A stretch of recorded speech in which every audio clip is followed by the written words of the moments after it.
So there are a lot of currencies in Guild Wars 2, which can be really confusing, especially for new players. Today I want to explain every single currency that you can get in Guild Wars 2 and, of course, tell you where you get it from. Let's start by how can you actually see your currencies. So you can see your currencies if you open your inventory and go here to this button called Wallet. So if you press that, you get another window where you can see all possible currencies. And now we can start going over them. Gems, it's really easy to say. Gems you get either by purchasing with real money because it's a premium currency in Guild Wars 2, or you can go to the trading post and then go here to this window, Currency Exchange, and exchange gold to gems.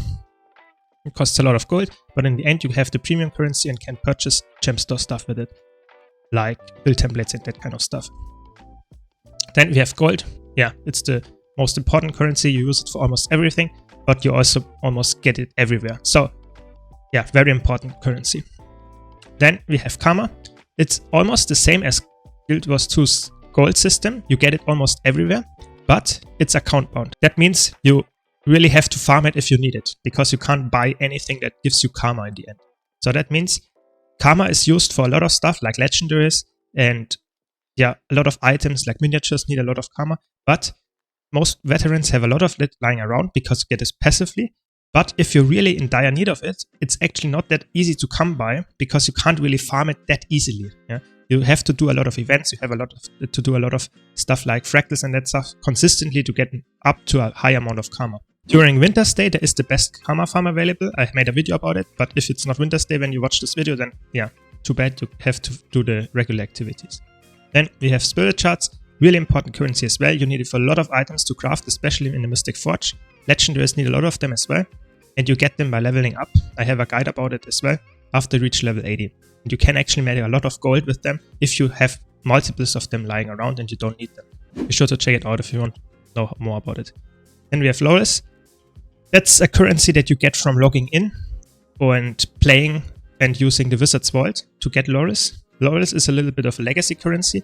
It's still available, but it was previously only reachable from really logging in and doing nothing.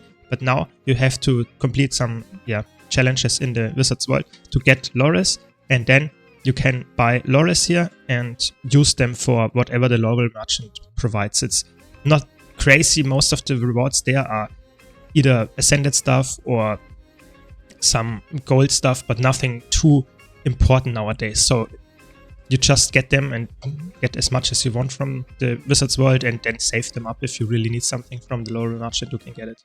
Guild commendations you get from doing guild missions. You can spend them to earn various rewards that are related to skins, sometimes some nice trinkets, but nothing too crazy. Then we have transportation charges. This is used for the transmog system in Guild Wars 2, so if you want to reskin a weapon, back piece, even armor, everything needs a transmog charge, except legendary weapons and legendaries. Legendaries are free to transmog, so that means transmutation charges are really important to players that don't have legendaries and want to do a lot of fashion wars, but if you play a lot of PvP in World vs. World, you have a lot of them. Otherwise, you might struggle a bit because in PvE you actually can't really get them that easily. You have to do map completions, and that's a bit annoying. So I would recommend to go into PvP in World vs. World to get more of those. You get them really regularly there. Then we have research nodes. Research nodes are introduced with End of Dragons, and they are, so to say, a little bit of a gold sink that they introduced, because you have to deconstruct crafted items. You don't have to craft the items yourself to get research nodes. They are count bound, so you can't buy research nodes. So you have to use a special salvage kit. I have a guide about it, how you easily get research nodes. Typically you need research nodes for stuff that comes after EOD, makes sense. And it's used in legendaries in a large amount, for example. And yeah, it's quite annoying to get. It's one of the most annoying currencies, just because it is like inventory management only. It's not like farmable in that sense. Then we have Imperial Favors. I'm currently on an EOD map, and that's where you need it. It's in Kanta. You get Imperial Favor as the map currency, and it's very important because you need it for a lot of stuff to purchase in Kanta. You can also consume those writs here of the 4 maps and actually get 5 Imperial Favors per writ that you consume. So it's decent to know that you can convert this. Typically you need also those writs to get the items that you want, so it's not that necessary all the time, but it makes sense. I also have a guide how you can make a lot of gold using Imperial Favor if you have a lot of it lying around. Unusual coins, that's always the coin currency that is in the current latest expansion active to getting special stuff. So currently we have Janthir Wilds.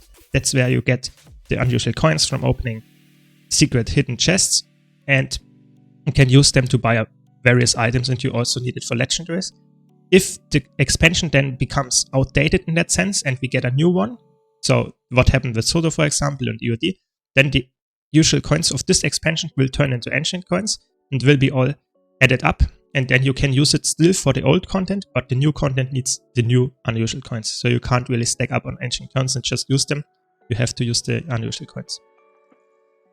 And then we have Astral Acclaim. Yes, it's the Wizards Vault currency, so it's our battle pass, free battle pass currency, so to say.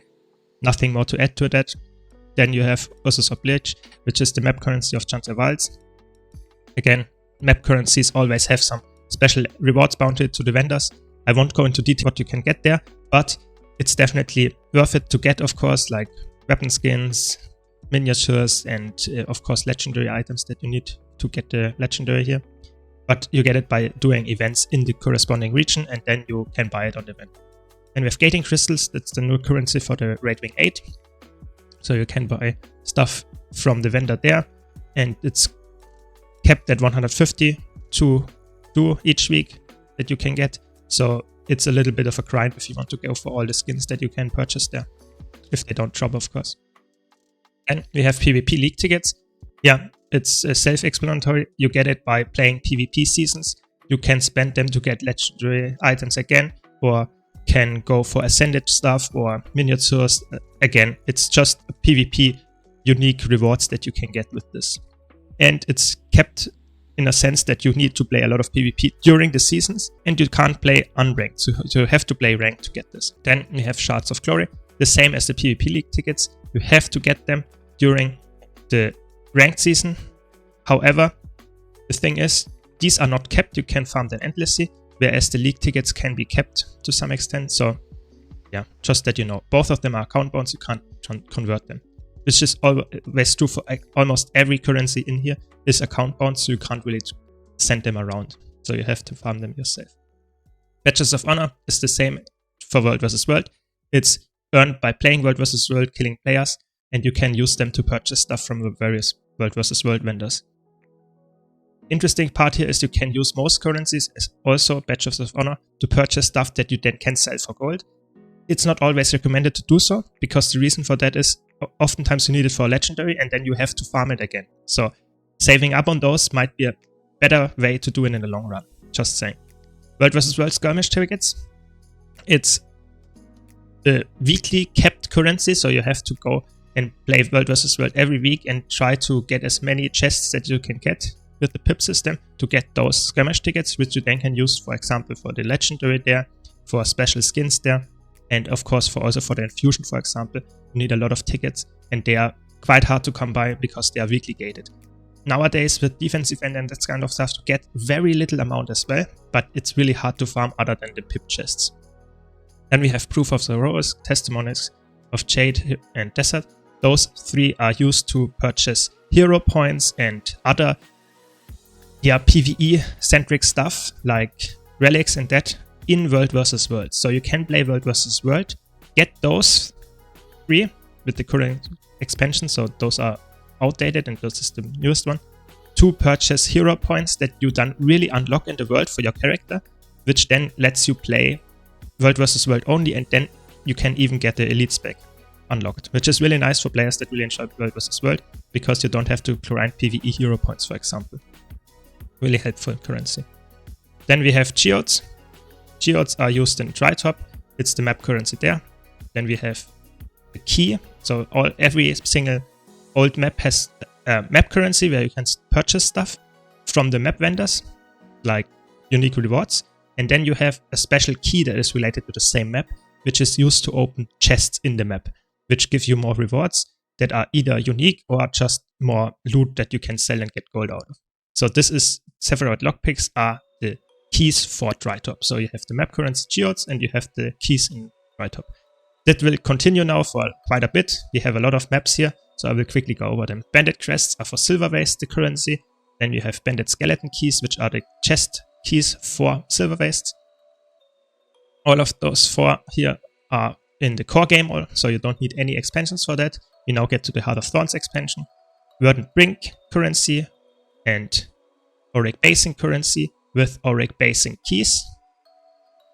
We have also airship parts are, so to say, the currency for Verdant Brink, but you also have the keys for Verdant Brink, which I have currently none of, that's why it's important. Packed crowbars. And then we have the Exalted keys, which are the keys for Auric Basin's chests. Then we have the Leyline crystals, which are the map currency for Tangled Depths. We have the Vial of Chuck Acid, which are the keys for Tangled Depths again. And then we have the Machetes. Those are used for Dragon's Stand. We don't have a map currency from Dragon's Stand. And that's it for the Heart of Thorns expansion. So we have those 4 maps and 4 map currencies plus 4 map keys. And we have the provisional tokens. They are used for crafting legendary armor, for example, and other unique skin stuff. And you need to turn in some items to get those or play raid CMs. There are different ways to earn them nowadays, but they are in general used for mostly legendary armor. And then we have mechanic shards, which is earned by playing wing 1 to 7 raid wings. That is, you can get 300 possible per week. You can go over this cap by, for example, turning in loot that drops in the raid wings. So it's not strictly capped, but it's capped from the bosses themselves. You can use that again to purchase stuff that is raid related. It's like special drops that you will get from a boss at some point if you farm it consistently, but you can also just purchase it with this currency or just get ascended stuff that you want. Then we have Unbound Magic that's earned by playing on Living World Season 3 maps. So there are 6 maps there, and you can earn that either by there or using a glyph, of course, on your gathering tool. It's used for various things to purchase on those maps, like again, miniatures, skins, even gathering tools, all that kind of stuff. It's needed for some legendaries as well. And then you have trade contracts. That's for Crystal Desert, so POF expansion, you get it by doing bounties or just playing in the maps. You get it and can purchase stuff with it again. You can also purchase Trader's Keys, which is the key currency for the Crystal Desert. And then you have LHG Mosaics, which are earned by completing legendary bounties, which is again just a currency to get more unique rewards that you have to get from legendary bounties, for example, for legendaries if you need them. Then you have Volatile Magic, which is the same as Unbound Magic, just for Living World Season 4 as a currency. This one is actually more important because you can actually easily convert that into gold, into a lot of gold. I have a guide about it as well. Be sure to check that out if you want to know how to do that. It's not as needed in that sense if you're a new player because you don't want to farm it at the start. But if you want to farm a lot of Living World Season 4, which is actually really decent to farm, you get a lot of those and you can convert it to gold. It's also the best thing to put on your gathering tools, by the way. And we have racing medallions, which you get by completing roller beetle races, and you can purchase special skins there. It's a very niche thing to do, but it's a really fun thing, in my opinion. And we have festival tokens. It's used in the Festival of the Four Winds. It's just a currency there. Again, unique rewards that you can also only get during Festival of the Four Winds. Cash keys are used to open chests in Drizzlewood Coast. It's again a map currency, so to say. This is the map currency for Drizzlewood Coast war supplies, and this is the key for Drizzlewood Coast. Turret defense seals you get by completing Dragon Response missions or Dragonstorm in the Eye of the North. You can again use it to get either gold out of them or just buying skins that you want to have or unlocking new items. Yeah, it's the Icebrood Saga currency, so to say. Then we have Canach coins. You get it in the Arbastorn, and yeah, you can just spend it like in a casino and do some mini games there. And if you get more of those, you can purchase a title and that kind of stuff. It's just unique stuff that is bound to this currency. Then we have Jade Miners cards. Those are again keys that you can open chests with. Those this time it's in Gyala Delves, which is the 5th map of EOD. Then we have Blue Prophet shards, which in tandem work with Blue Prophet crystals. Those two you get by playing strike missions. Those are from weekly chests, strike rewards, and those you get all the time if you farm them from bosses. Those are the Icebrood Saga strike missions, as well as the EUD strike missions, as well as the Soto strike missions. So you can get them actually from every single strike mission nowadays, which is really important because you can actually get some nice stuff like Sended stuff, or you can also buy something that you can then sell and get more gold out of them. So they are really nice items in currency to use for getting more gold and more gear. Green profit shards would be the currency that would be used for the newest or latest strike mission that was added into the game. However, with Janthir, there were no strike mission added, so there is actually currently no way to get green profit shards.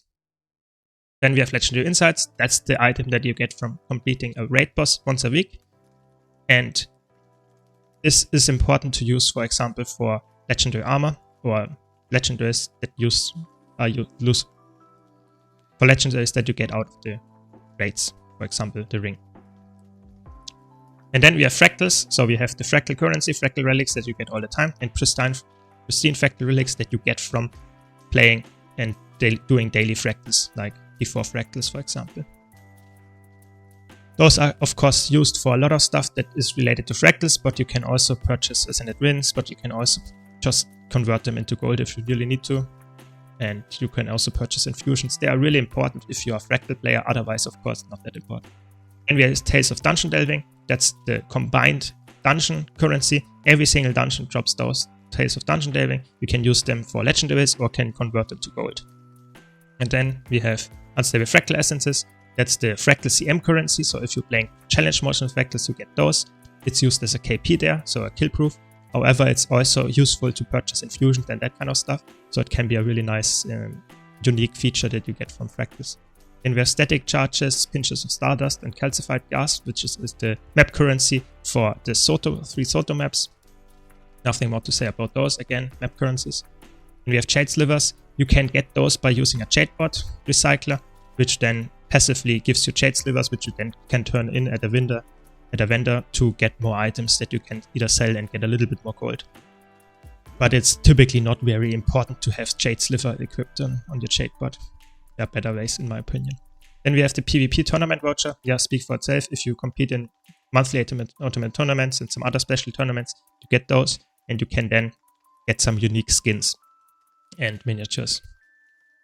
And then we have Mistborn keys. I currently also have none, which are the keys for Dragonfall, so for the last map of the Season 4 Living World. So that's about it. Let me know in the comments if you have any questions to any of them, if I missed any of them. I hope this was helpful, this short overview. Thanks a lot for watching. If you found this video helpful, don't forget to leave a like and subscribe for more content like this. Thanks to my supporters on YouTube, Twitch and Patreon. Thanks Malice, thanks Timo, and I hope to see you all in the next video.